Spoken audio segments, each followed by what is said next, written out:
So hello friends, how are you all? So friends, welcome back to my channel NK Law Point। तो दोस्तों आज बहुत ही important topic पे बात करेंगे। टॉपिक है MOU। MOU का फुल फॉर्म होता है मेमोरेंडम ऑफ अंडरस्टैंडिंग। MOU अपने आप में एक बहुत बड़ा रोल प्ले करता है, बहुत बड़ा एविडेंस होता है कि अगर आप किसी कंपनी से या किसी से भी कोई काम करवाते हैं, किसी रजिस्टर्ड कंपनी से कोई काम करवाते हैं, तो कंपनी और आपके बीच एक MOU साइन किया जाता है। काम करने से पहले, पेमेंट करने से पहले, टोकन मनी करने से पहले MOU साइन किया जाता है, जिससे कि आपके बीच में एक अंडरस्टैंडिंग के साथ काम हो। मतलब कि आपको एक सेटिस्फैक्शन मिलता है कि जिस भी कंपनी से मैं काम करवा रहा हूँ वो एक भरोसा करने लायक कंपनी है, ठीक है। और अगर उस कंपनी ने मेरा काम नहीं किया तो मैं क्या लीगली एक्शन ले सकता हूँ। तो इसी के बिहाफ में कंपनी और आपके बीच में एक MOU साइन किया जाता है, जिसे कहते हैं मेमोरेंडम ऑफ अंडरस्टैंडिंग। तो दोस्तों आगे मैं आपको इस वीडियो में बताता हूँ कि MOU में क्या क्या बातें लिखी जानी चाहिए और MOU का क्या एडवांटेज होता है। तो चलिए दोस्तों वीडियो शुरू करते हैं।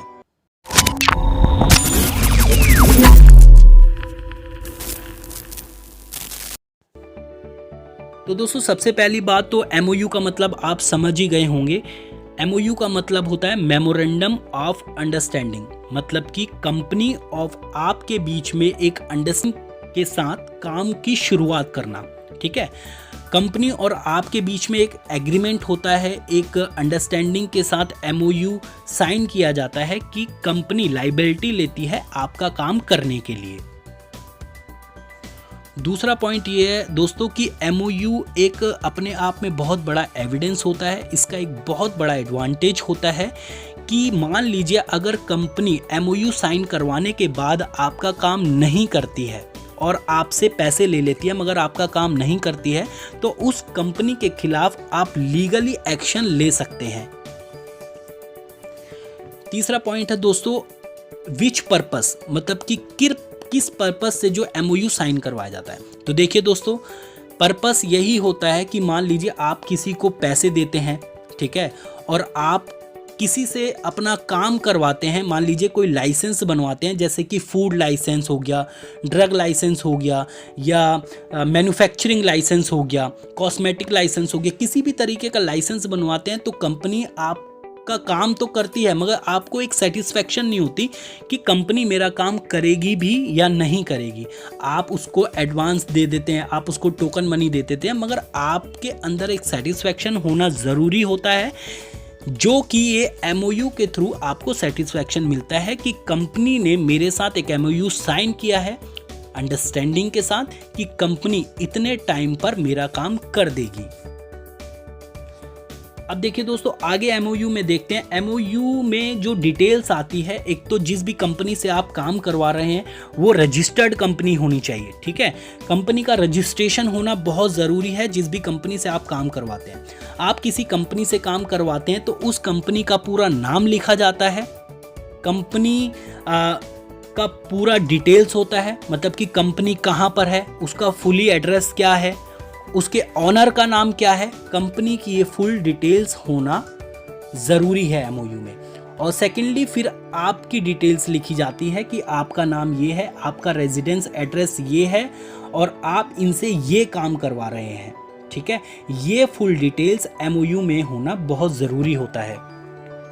अब देखिए दोस्तों बेसिकली आप जैसे कंपनी आपको ये वायदा करती है कि आप हमें ये डॉक्यूमेंट्स प्रोवाइड करवाइए, और अगर कोई डॉक्यूमेंट्स अगर कमी भी होता है तो कंपनी लायबिलिटी लेती है उस MOU के जो डॉक्यूमेंट्स को, मतलब कि जो लाइसेंस है, जो भी आप काम करवा रहे हैं उसके डॉक्यूमेंट्स को पूरा करने के लिए कंपनी लायबिलिटी लेती है। तो दोस्तों अगर आप जानकार हैं, अगर आपको जानकारी है तो आप MOU में ज़रूर लिखवाना ये कि कंपनी को मैं ये डॉक्यूमेंट्स प्रोवाइड करवा रहा हूँ, और कंपनी लायबिलिटी लेती है कि अगर कोई इन फ्यूचर अगर कोई डॉक्यूमेंट्स कम होता है तो कंपनी इसकी लायबिलिटी लेती है कि कंपनी उस डॉक्यूमेंट्स को पूरा करेगी। तो दोस्तों ये जानकारी ज़रूर रखना कि उस MOU में ये ज़रूर मेंशन करवाएं।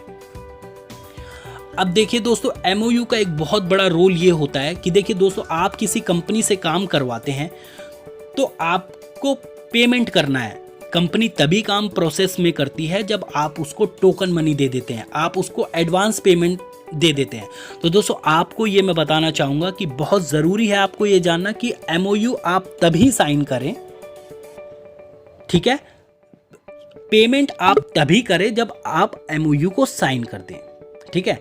एमओयू साइन होने के बाद ही कंपनी जो भी टोकन मनी आपसे मांगती है, एमओयू साइन करने के बाद ही, अच्छे से रीड करने के बाद, पढ़ने के बाद, सब कुछ सेटिस्फैक्शन होने के बाद ही आप कंपनी को टोकन मनी करें। तो दोस्तों, एमओयू का एक बहुत बड़ा सेटिस्फैक्शन यही होता है कि जिस भी कंपनी से मैं काम करवा रहा हूँ उसके साथ मेरा एमओयू हुआ है। इन फ्यूचर अगर कोई दिक्कत होती है, कोई परेशानी होती है, तो मेरे पास ये एक एविडेंस है कि मैं उस कंपनी के खिलाफ लीगली एक्शन ले सकता हूं।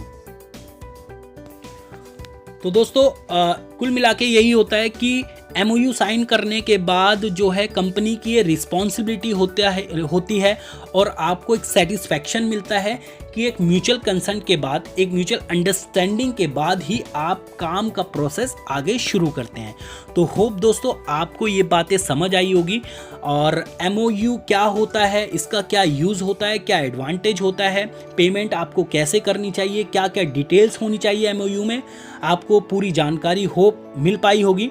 अगर दोस्तों वीडियो पसंद आई तो वीडियो को शेयर, लाइक एंड कमेंट ज़रूर कर दीजिएगा। अगर आपका कोई भी क्वेश्चन है तो आप नीचे मैसेज बॉक्स में लिख सकते हैं। तो दोस्तों, अगर चैनल में नए हैं तो सब्सक्राइब कर लीजिएगा। मिलते हैं नेक्स्ट वीडियो में, तब तक के लिए नमस्कार।